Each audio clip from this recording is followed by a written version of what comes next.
Today in the Audio Hotline studio, I'm going to be reviewing a classic microphone, the Electro-Voice RE20. This is a very popular broadcast microphone that gets used on podcasts, radio shows, and pretty much in every spoken word application. But hold on, this actually is a really great microphone at recording instruments as well. A lot of people use this microphone on kick drums, recording guitar cabinets or bass cabinets. So it's a relatively versatile microphone, but we'll get into all of those details here in a little bit and test some of that stuff out. But first, let's get mic'd.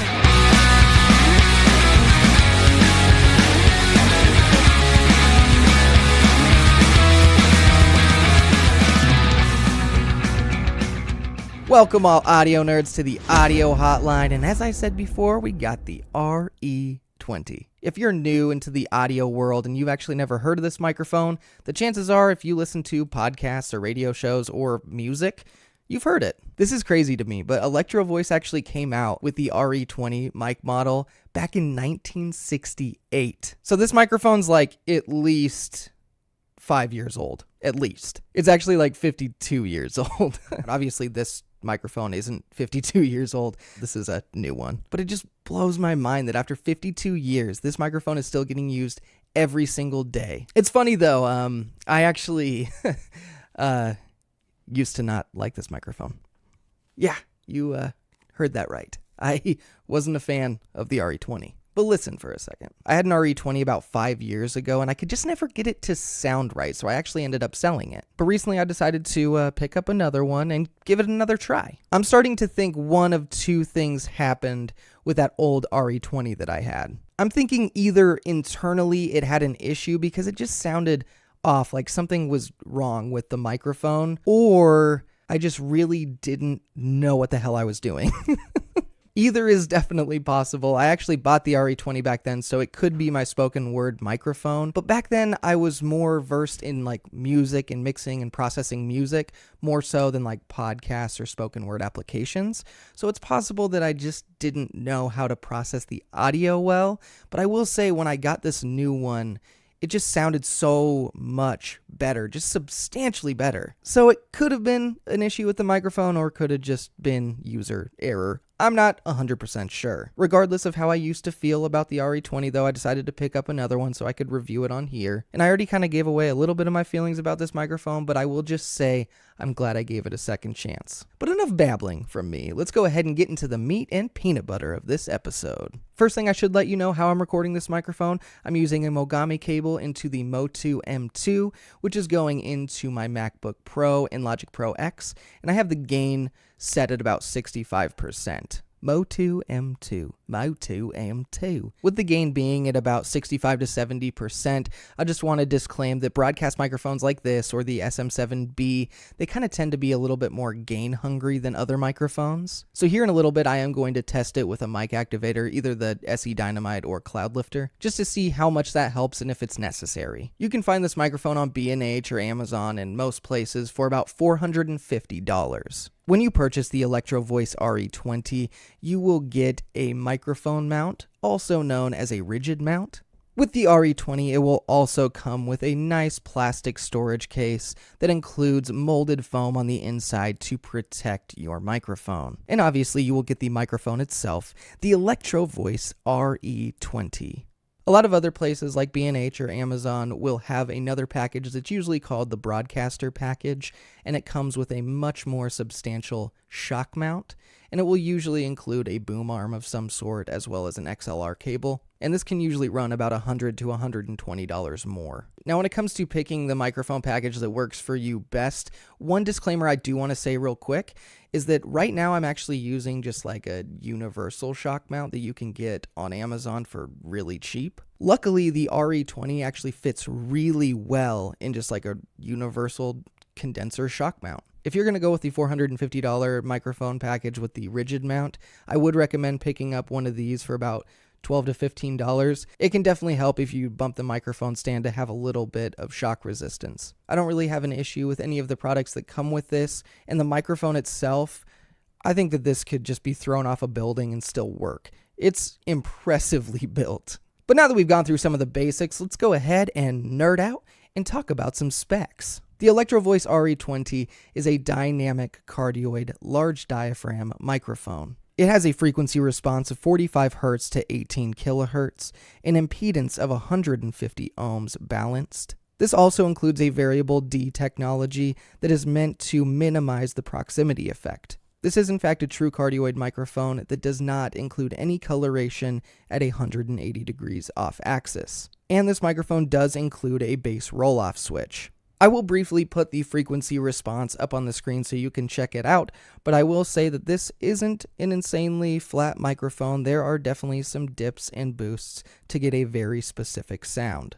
Well, now that we've gone through some of the basics and the specs, let's go ahead and test the Electro-Voice RE20 out. Just because people would probably be mad if I didn't, I will include a windscreen on some of these tests. This one is actually the Rode windscreen. I'll link it down below, but it's actually meant for the Procaster. So I will do some tests including this and some tests not including it. Now let's go ahead and start with the proximity effect test. If you get right up on the Electro-Voice RE20, including the variable D technology, here is how the proximity effect sounds. And if you want to put a giant ass windscreen on here, here's how it sounds. Peter Piper picked a patch of pickled peanutses.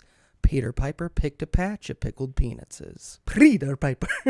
Peter Piper picked a patch of pickled peanutses.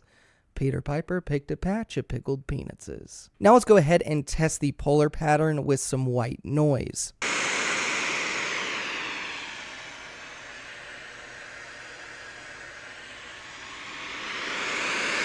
Now let's go ahead and test the background noise rejection with these MX Cherry Blues. Right now I am typing just super hard on a super clicky keyboard right behind the microphone.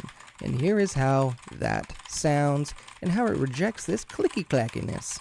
Now, if you plan on using post-processing with this microphone, here is how it could sound with some plugins on it, definitely some EQ and compression. I'll let you know of any other plugins that I use right up on the screen. Now, here's a little distance test. This is me about 2.5 to 3 feet away from the microphone itself, and here's how it sounds. Now let's go ahead and test the bass roll-off switch, just see how much bass it cuts out of my voice. Right now, this is the microphone in flat mode, and here is the microphone with the bass roll-off engaged, also known as a high-pass filter.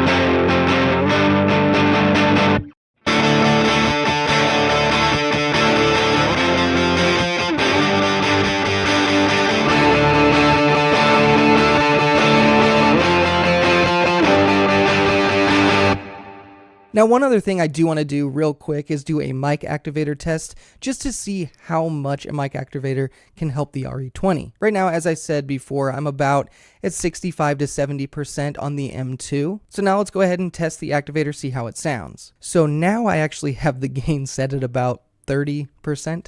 So that's a pretty drastic drop from 60 to 70%. And now here is how the microphone sounds without the mic activator. And once again, here is the microphone with the SE Dynamite plugged in.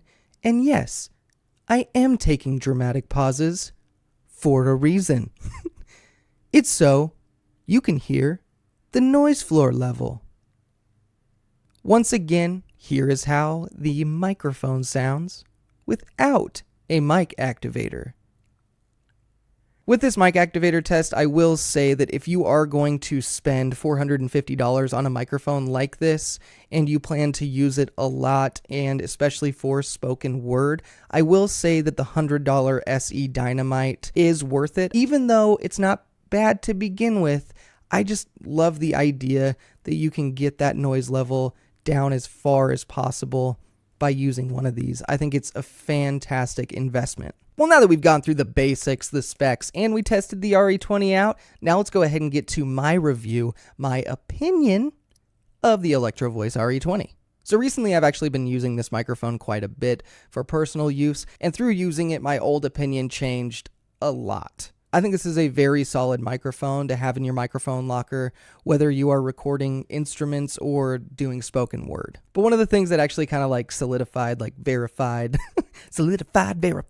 my love for the RE20 was this blind test that this guy did online. His name is Sean Milacek, and I actually think that he does quite a few blind tests like this on his site. I'll leave a link down below so you can go take this test if you want to. But basically it consisted of either 8 or 10 microphones. I can't remember. I'll go ahead and list them up here real quick. But there's an audio sample of each of these, and you go through and rank essentially which one you liked most and which one you liked least. And actually Jeremy from Obscure Mics, aka Bark, my man, he was the one that actually sent me the link. He was like, dude, you got to take this and we got to compare stuff. And I was like, yes. So we did that. Yeah, it was fun. Love you, Jeremy. I won't go through all of my results, but my top 2 microphones that I actually picked were the RE20 and SM7B. In that order, I actually picked the RE20 first above all of those microphones. And 5 years ago, me would have never expected that. But when Sean Milacek actually emailed me the results, he was saying that the RE20 is his favorite too, and he actually has a really good voice for the RE20. It just matches it really well. So I was a little bit surprised that I picked the RE20, but I'm not super surprised just because it is kind of a higher quality, higher priced microphone on that list. But I was shocked about some of the other results. I definitely urge you guys to go take that test. It's very fun. But once I started using this a little bit more recently, and then I went and took that blind test and ended up liking the RE20 the most, I just finally realized, like, the RE20 is amazing. It's a fantastic microphone. I mean, a microphone that has been around this long and has stayed a staple in the industry, like, it's here for a reason, and it's stayed around for a reason.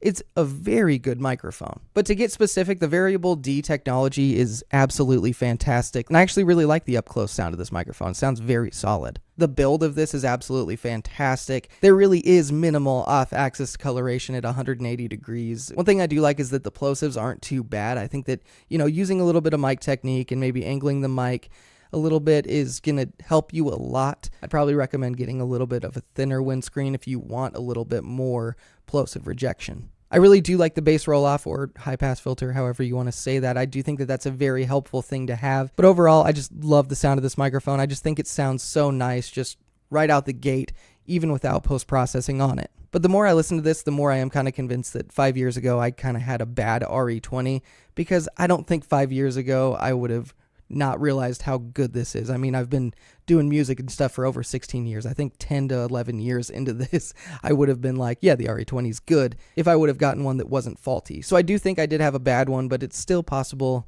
it was my fault. I don't know. So would I recommend this microphone? Hell yeah, I would. I mean, the price is definitely up there, but it is an investment, and I do think it is worth the money. So the grade that I give the Electro-Voice RE20 is an A+.